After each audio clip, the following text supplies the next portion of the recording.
to the Crispy podcast in association with Merseyside Women of the Year.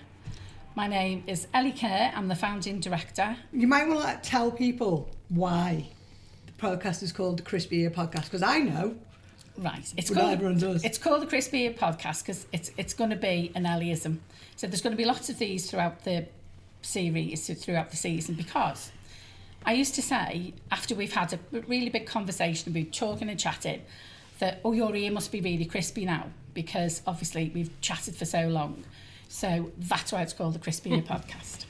Because we've got two guests here who are very much looking forward to having a crispy Crispy ear. So, Donna, can we introduce yourself, please? So a little bit about me. Yes. So Donna Scully, I'm Irish, I'm from Dublin, and I was convent educated in Dublin, inner city. I left school at 16 and went on to do a secretarial course and become a secretary. But I laugh about my convent education because the only science I did was domestic science. That's all the nuns taught us because we were girls, and what else did we need to know? So sewing, knitting, crocheting, cooking. I can't do any of those things, obviously. I'm a terrible wife anyway, but that was their plan to prepare you for marriage, obviously, which I didn't listen to, and I didn't go down that route. So going on from that, I emigrated from Dublin when I was 20 to Newcastle upon Tyne. I started studying law age 22, part-time. I continued my education in London for another 100 years, it felt like. But I eventually qualified as a solicitor at age 30. And I worked in London for a few years. And then I moved up to Merseyside 28 years this year and joined John at Carpenters and kind of set up my bit of the business, which is more kind of motor personal injury. And we've grown the business together over the last 28 years. And then last June, out of the blue, Sorry, Donna. Yeah, don't worry. It's that time of the year, isn't it, where everybody's coughing. But so last June, out of the blue, I won Merseyside Woman of the Year. Yeah. Halfway through now. I know. I feel terrible about that. I'm gutted it's going so quickly. Current Merseyside Woman of the Year. Yeah, but I have to hand over the crown, don't I, in June. But no, it's been brilliant, and it was a real surprise. And I saw the video that you took of me being interviewed afterwards, and I didn't even remember some of that, because I was in shock. This was the first year we've ever done it. Oh God! So I remember going back after and the guys were there, but I don't remember what I said.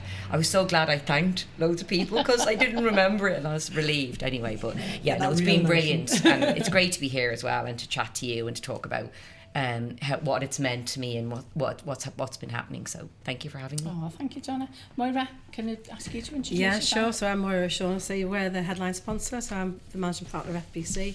But a bit like Donna, similar sort of start in life, I suppose. I left school and didn't go to university and stuff. I did get convent educated and forced to do science, which I wasn't very good at. And first thing for me out of school was to get a job in shearing chemicals in Bootle. I'm a Bootle girl. Worked there for a couple of years. They sent me back to college to redo the exams I'd failed at A-level. So I was doing North East Liverpool Tech and Liverpool Poly. Came out with all the HNCDs and biochemistry. But twist of fate, really, I changed direction later on. So I went to Shearings and Procter & Gamble, and then a chance encounter at a wedding. I met the founder of FPC, Mark, who was a bit of a pioneer in financial planning. He wanted somebody to come in who had completely sort of no, perceptions of what that's all about. And it was just at a time when my dad had died, and I met the love of my life, and my next move was to go to Egham in Surrey, and I didn't know where that was, so I thought, I'm not going there. So I stayed put. It was the best decision I ever made. I joined FPC on the day of the stock market crash in 1987. Timing. Yeah, good timing. Not down to you, though. I didn't cause that. Okay. Yeah. I've caused a Lots of other I've things caused a bit of since. chaos since, yeah. Good to know. But 37 years on, Wow. FPC still standing. We've got a fantastic team, and I lead them. So, and we're delighted that, we've become involved with Merseyside Women of the Year now Very for quite a long importantly, time. Importantly, which our headline sponsor for the third year year. running. Yeah, Thank which you is so which is much. fabulous. Yeah, yeah. Brilliant. what's made you want to still be part of Watty? I think as it's a headline. bit addictive, but warn anyone, you know, if you get involved, you don't back off. I mean, if you go back to when we first met you, Yes, because it's about 6-7 years now. years Yeah, so we were introduced to you by the Community Foundation for Merseyside, if you recall. And as financial planners, we're sort of very fortunate. We help our clients, you know, achieve their goals, and one of that's philanthropy. So we've been working with the Community Foundation to help clients, and then also doing some work ourselves, and they brought us along. And it was just a light bulb moment as to what is this? What, this is not just an awards ceremony, this is something completely different. And I think what struck me then was just this sense of support in the room. There's no competition, you know, and the people that we've met since, the women we've met, have just been truly inspirational, to be honest. So we've, you know, we feel that we've played our little part, a small part in the journey of, particularly post-COVID, bringing everyone back together again. It's been great for my team to be involved, as clients have been supportive of it as well. So on every level, it's been just a win-win experience, but particularly meeting some fabulous people. Yeah, you become part of the fabric of it, don't you? And it becomes... It's kindred spirits, isn't you know, it? as someone who was also being dragged in by Ellie and now is here doing this. But yeah, and I mean, obviously it'd be interesting as well to know, as I said, that's fantastic. And obviously as headline sponsor, you support our Woman of the Year and that. Now, Donna, as Ellie said, you're halfway into your tenure, and obviously your position, you're really, sometimes we get women who win, who are maybe from a charity background, who have been catapulted. You've already quite senior, high up there in your role. Old, you mean old? No, I would never say that. I was like, accomplished. We're both 60 this year, so come on, be careful. It's like, I'm not used to being the baby role there, you know. Very much the baby. But what's the experience been for you of being the Merseyside Woman of the Year?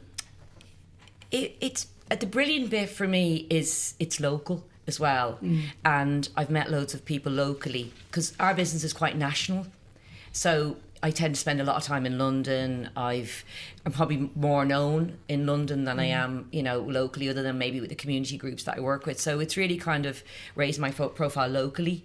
I've met more local people, but it's interesting that it is obviously Merseyside Woman of the Year. I've met loads of people locally, but then even when I go to London, everybody mentions it to me and congratulates me. And I get, even when I was in Barbados, somebody mentioned it to me about being Merseyside Woman of the Year. So it seems to get out beyond, you know, I think it's way beyond a local thing. But it's just, for me, it did kind of open up a lot of local doors and local people, like my fellow finalists, getting to know them really well, and kind of supporting each other and talking to each other and laughing with each other. And it's just a really big, I feel like I'm in a really great gang. Very privileged gang, and I've made some really great friends. I mean, obviously you three and beyond, but it's just it's been amazing.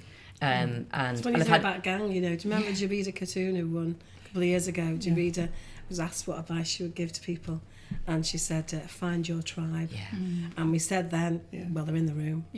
You know, and it's amazing, I think, how you've got your own WhatsApp group, haven't you, and stuff. And we're on it. I'd say every day. Really? Somebody has something they want to a tell or ask. A donation. Or like, you know, or we celebrate something, you know, that's good that's happened to us, or something that we've been able to achieve. We've had a few debates. We agree to disagree, but in a really constructive way, because we're all really different. You know, you notice that very different, and we all do very different things, either, you know, professionally or in the charity space or whatever. So, but it's just been amazing, and I've just made I am in a new tribe. And it's more that's local. The magic, I think. Because it's also not so just supportive as well. Even for personal things, it's been a bit, you know, and that, I think that's where, you know, the secret sauce of it is the fact that women are really, really, they really care. They care, and they're willing to step forward to help another. It's that empathy, isn't it, rather than sympathy. It's that, you know, getting in with you. And like, already some people in the group have been through some tough times since June, and we've already rallied together. But I think it is that tribe thing, and I think, you know you're in a good tribe, and you know that they'll always be there for you. And you can be yourself. because we're all different, but you feel like you can really show up as yourself, and they're not going to like think you're weird. Yeah. Because obviously I am a bit weird, but you know, like they don't think. Yeah. I think it's an encouragement to be your weird self. It's fine. It's a good space. It's a safe space. I think absolutely. It's a good mix, isn't it? Because you've got business leaders like yourself who are successful, experienced businesses, and then you might have somebody who's set up a community interest company, or they're starting out, you know, who's the fact that they know that they can ask people like Donna for advice. It's an incredible, bonus for them. Kind of thing. Yeah, because I always remember your awards. You know, when they're all terrified before they come in, aren't they? And that's where the Monday for me is really, really key to sort of like because you know us, because we didn't know anybody first of all when they walk through the door, and then sort of you all get to know each other, and then obviously that makes much more of a difference on the Friday. It did. I think just for any listeners, we probably need to highlight that we have a very special process at Merced Women of the Year Awards. We bring all your finalists, once they've been announced, together on the Monday. Yeah, before the awards are always on Friday, before the awards, so they can all meet each other and be less terrified. Then we get them all back together before the awards that room on the Friday. Is amazing. It's absolutely buzzing. And then we parade them in to music and whoops and cheers. That's kind of the price you pay. It is. Because that's what you deserve, and that we want that moment of them being seen. So this is kind of where we, as you say, so it's a platform to be seen, to be heard, and to be found. It is. And sadly, we drag you there, we're kicking and screaming, but by the end of it, I think women really appreciate the fact that, you know, we're there for them and handhold them, but basically... And it's a load of fun. It is a load of fun. And I think for me, because I went on the Monday and I didn't know anybody, only you. And I think I knew Pauline Daniels from another event, but I didn't know anybody. So it was quite intimidating. You know, you turn up, but then everyone chats to you. But the thing you have to, it's hard to describe this, and people wouldn't believe it, I think, unless you're a woman, because I think we're like that. But on that Monday, everybody wanted the other person to win. Yes. None of us cared who won, because we all knew we were there because someone thought we'd done something half decent. So everybody wanted. So, and then on the Friday, no matter who won, you were delighted for them. I wouldn't have cared who won in the group, because I thought everybody was great. You know, so I think it's really hard to describe that to people, that there was no rivalry, no competition. It was just such a lovely atmosphere. But it's really unbelievable, isn't it? And I think that's the kind of women that Women of the Year, you know, I don't want to say attract, but that are nominated for. It's women, well, that you go go for doing it. That you're the ones. That's who you're looking for. You know, the judges select, and it's a bit of a public vote, but they select these people, and you have a criteria. So it's not surprising, really, then that the people in the room are kind of nice and have good hearts and want really the best for you. You know, but I just thought that was really weird, because, you know, because someone said to me, "You're all in the same room, like as if, are you going to kill each other?" You're like, no, it's not like that. It's hard to describe, but having been there, there's no other award like it. No, there isn't. And I have been in other awards, like, you know, professional awards and things, but that is very special, and it really kind of left a mark on me. That I find it still amazing, that Monday and that Friday, how the atmosphere was with those women. And that's why I love them, because you knew they were delighted for you, and we all would have been delighted for anybody to win it. I think there's two really interesting things I'm going to ask Ali to do something for me in a minute. The information and the you know, talk about the cross sharing of information in those groups, and also like the confidence. Moira, you said about the growth in confidence in people, and that like is so important, because that is part of, we have these four pillars of everything we do and Watty, and I think that is something Ali. It's a network, because your network is your net worth, information, money, and self-belief. So the pillars of that, I think over the years that I've seen, that really mean a lot to women. So that was sort of like a framework that I came up with. That when you've got those four pillars, I'm going to sleep, I'm not sure. Those four pillars, women are really successful. You're sorted, because it is very much around having those sustainability anchors. So if I just pick up on the networking kind of part of it, Donna, what would you add to that? I talk about this all the time, and I talk about it as a working class, self-made person who hasn't got a formal education. And the thing I never had was a network. You don't have a network with that background. And when I worked in London, I could see the network that people had who had that, you know, at university. Or they all knew each other from Exeter or Oxford, you know, and like, you know, I hadn't been anywhere like that. So the thing for me when I started to get a bit of success was I thought I'm going to try mentoring and sharing my network. And one of the biggest things I do is share my network. And like if I come across people and they say to me, I need, you know, I need an apprenticeship or I need some work experience in a certain field, I'll call on my network and say, please, can you help her? And can you give her a bit of work experience, or can she go and sit with you, or can you mentor her? Because it's not maybe not my area. So I think it's absolutely true. And probably a lot of the women who I sat around with in the finalist room were self-made and didn't come from that kind of privileged background where a network is just normal and nepotism is just normal. So I think it's really important for us as women, you know, as a group to kind of to share that network and help each other and to lift people up. Because it's very hard, that first chance, that first foot in the door. It is, it makes a difference. It's so hard. So I think I'm not surprised it's a pillar. I think it's really vital. Yeah, and I think depending on what industry you're in, like I was very much in a man's world, financial services, financial planning. There wasn't much of a network, and okay, you do all your professional studies and all the rest of it, but I had to go and create my own, and that was really quite difficult. And actually for me, through you guys and the Community Foundation and stuff, I feel I've found the network that I was always looking for. Because it your was tribe. I have found a tribe, and because specifically because it's women who are doers. I think a lot of the thing about the network is they haven't got time to be pouncing around going to all these do's. No. That's why when we do our inter events that we do for Mesopotamia, we do it after you've there's a done what you need to do. Isn't there? Yeah, but it's right in the middle of the day when you've had a little chance to get in there. So that's the thing. This network is a network of people who actually just get on and do it. They're not just sitting talking about it all the time, and that's why you get such practical help. Hands-on practical help, not just a talking shop. And that's really important, I think. I think that is really important. And I think it's maybe, I think sometimes that other world networking can be quite intimidating. I think people are really scared. I think particularly maybe younger women. I would imagine younger women sort of coming through now who've had a completely different experience of starting the working world and thinking like through COVID and that. And I think it's, it's kind of having networks and opportunities to bring them in that aren't those traditional ones, because there's plenty of networking events that I think me and you will talk about and go, oof. Yeah. So it's the purpose of the thing about this one, it's the fact that you've got this group of people. I mean, we coined a phrase a couple of years ago when we, I think it was 2021, and we said, Men's Women of the Year is a movement, not a moment. Yeah.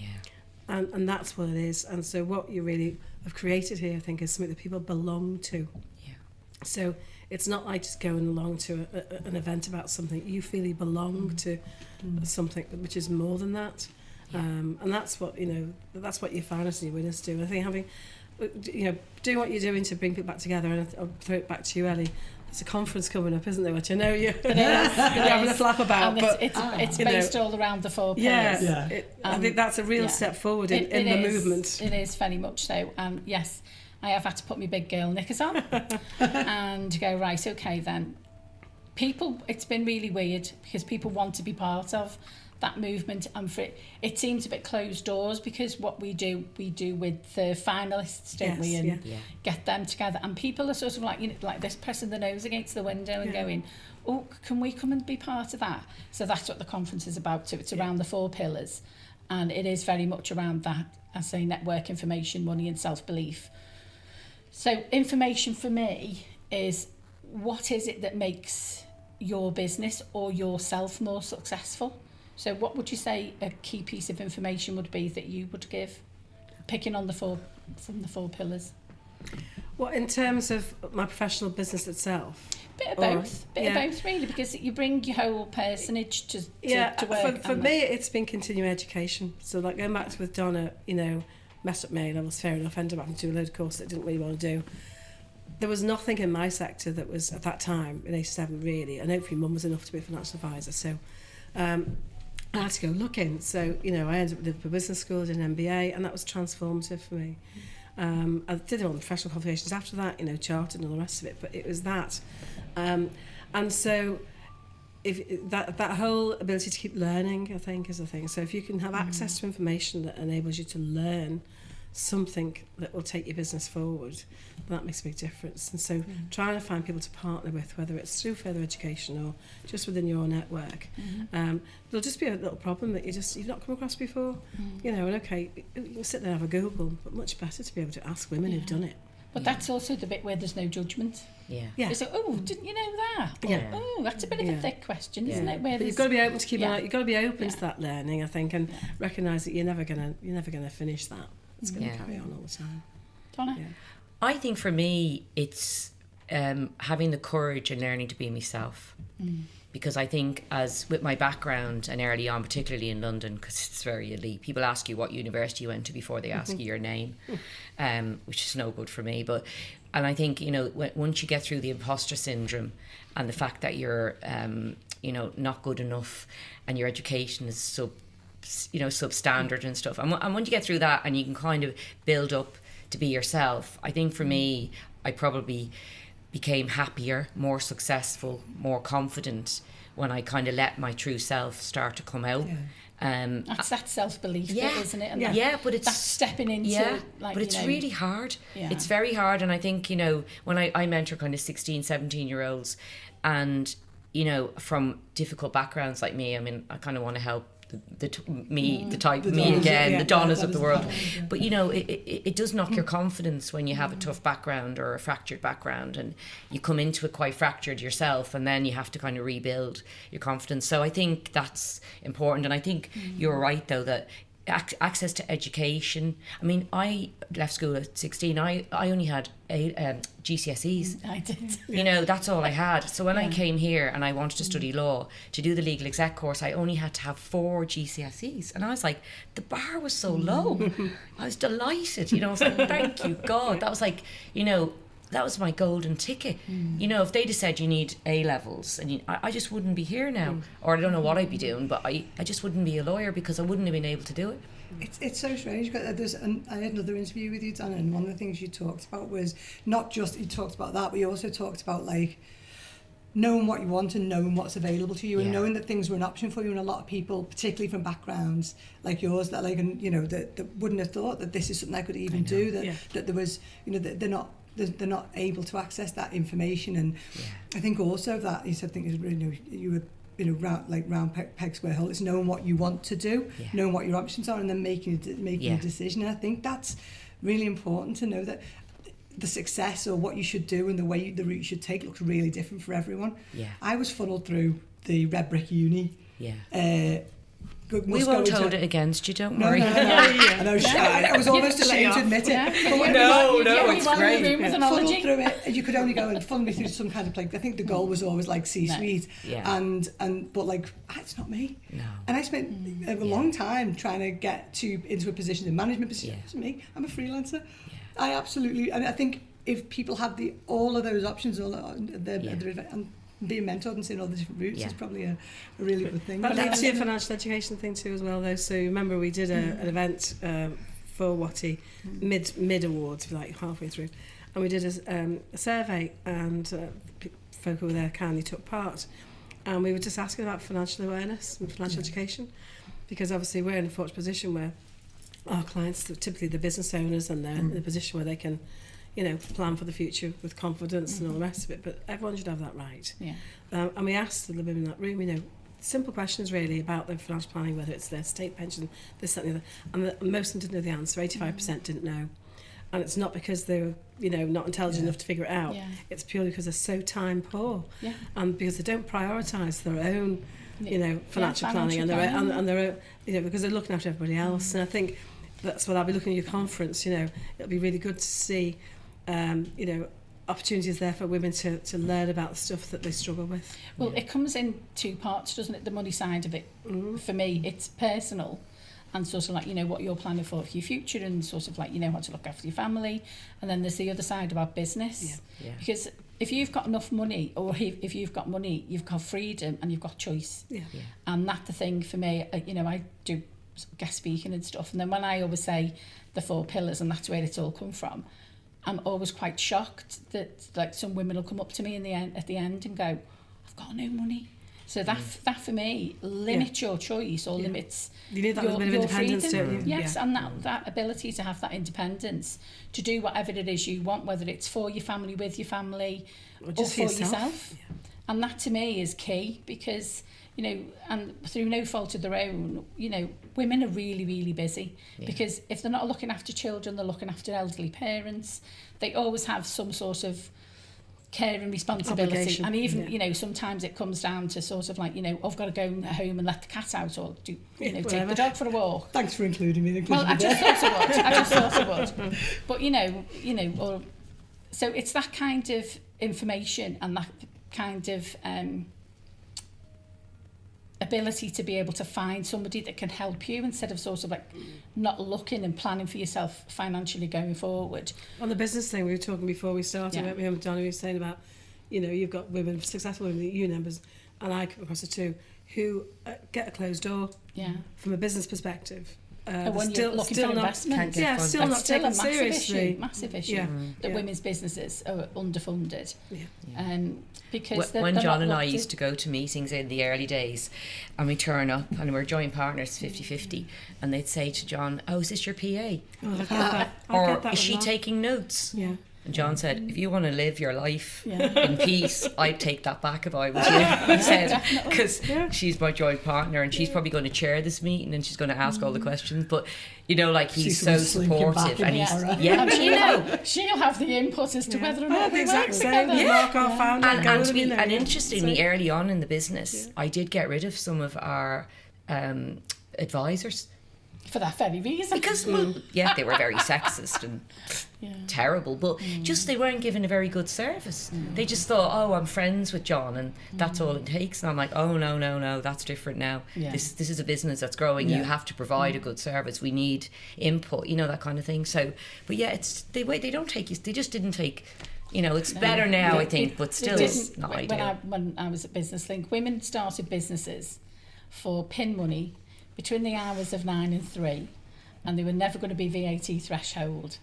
So, and you know, for me, that was, Yeah. and obviously I don't take direction very well. So it was just sort of like, you know, also women were never going to walk through the door of Business Link because they didn't look at themselves, and I'm going back too many years ago now, as entrepreneurs or business people. They never gave themselves And that do you think label. that's changed? No, I don't. But I think they would never walk through the door. So I just went to where the women were. To me, it wasn't rocket science. You know, if you what is it? If you can't take the, you know, you take it to where. Mountains of Mohammed. the mountains, that's the one. What I think possibly has changed now is that there's more visibility for women who have done it in different ways, and you know what is part of a really big platform. It now. is. And you're But not going look at to the role models we've got. You've got You people know, like, even the sitting in front Exactly. of people like Sarah Exactly. Law, people Yeah. like that, you know, she's We doing it right. could- You've got a few people like that, haven't you? And I think they've got information and advice that like people can really sort of hook on to. And you're not going to believe this, but we are now coming to the end of our Oh my podcast. But goodness. it does. Oh, go on. This does bring us nicely to our very important question that we ask everyone, to every guest who comes along, and it is basically, what is the one thing you would give either yourself or younger self or someone coming up through the ranks now? What would you give them a crispy ear about now? What's the one thing you'd really, you know? I have kind of two things wrapped in, because one of them is be yourself. Yeah. And I do that with 16 and 17 year olds because I see the magic in them. And I go, you know, and I probably maybe had a bit of magic at that age, but it just got stamped out of me. So I think be yourself is really important. But my really big one is don't give up. You know, when I studied for 8 or 9 years to become a lawyer, I wanted to give up. And, you know, when I couldn't go out on a Friday because I was in the library on a Saturday morning to study on my own, and I had to go to the library because I was in a flat with 3 girls. I couldn't study with And them. there was no internet. No internet. And they were, you know, up, you know, cooking breakfast, hungover. I had to get out of the house to the library. That's why I love libraries, by the way, because they're magical places where you can go and study and change your life. But for me, it's like, don't give up, because so many times I could have, and I don't know why I didn't, because I do give up sometimes, but I didn't. I kept on going. So I keep saying, you know, even if it gets tough, even if the door closes, even if, you know, you have all these men who treat you like, you know, I wasn't going to say shit, but, you know, but they don't treat you well and they don't take you seriously, don't give up. Yeah. Keep going.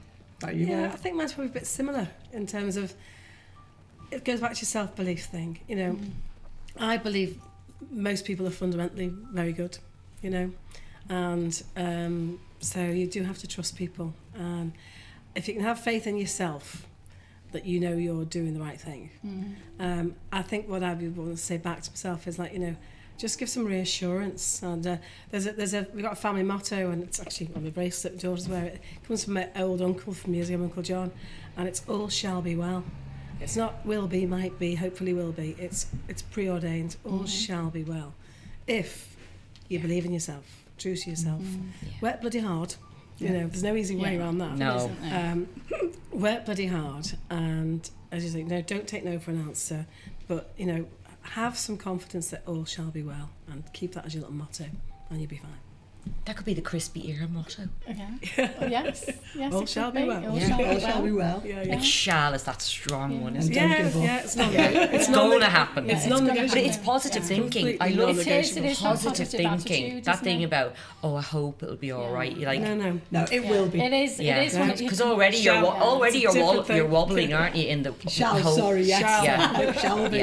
Yeah. So I it think is sort of, you know, one of those things that you can't quite easily talk yourself out of it. Yeah. And I think the networking side of it, especially for me, and what we've built with Watty, is that community that you can, you know, if you are feeling a bit Having a wobbly, wobble, yeah. and you know, and you, of course you can do it. What, and you go, actually, do you know what? Yeah, I can.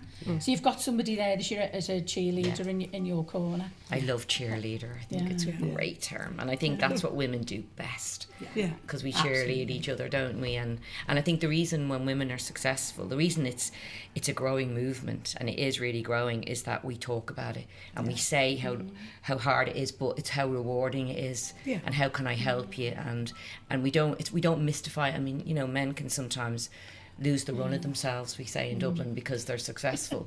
I just don't think women do that. Keep it simple. Keep it simple, keep your feet on the ground, help others, be kind. I mean, women are just better at that, and I think that's why the movement is getting really strong. The egos don't come in, do they? No, egos No, are no, no. wasted Head time. down, keep Yeah. on going. Yeah. Don't Well, give we up. couldn't wish for two better role models. Thank you so much for thank coming you for along inviting and us. being Yeah. our victims. Happy to have a Oh, Christy. dear. Our victims. Anytime you like. Our victims. Our guests. That wasn't really our victims and our guests for our very That's first great. podcast. Please You've leave us a been good review. absolutely amazing. Thank you Good so luck much. with your podcast. Yeah, And your pleasure. conference, what Conference, date is which that? is on Wednesday, the 2nd of April, at Blackburn House from 9:30 till 3:30, and information will be coming out on our Merseyside Women of the Year website too. Brilliant. So, We'll be Look there. forward to it. Thank you Thank you very so much. much, guys. Thank you for Thank having you. us.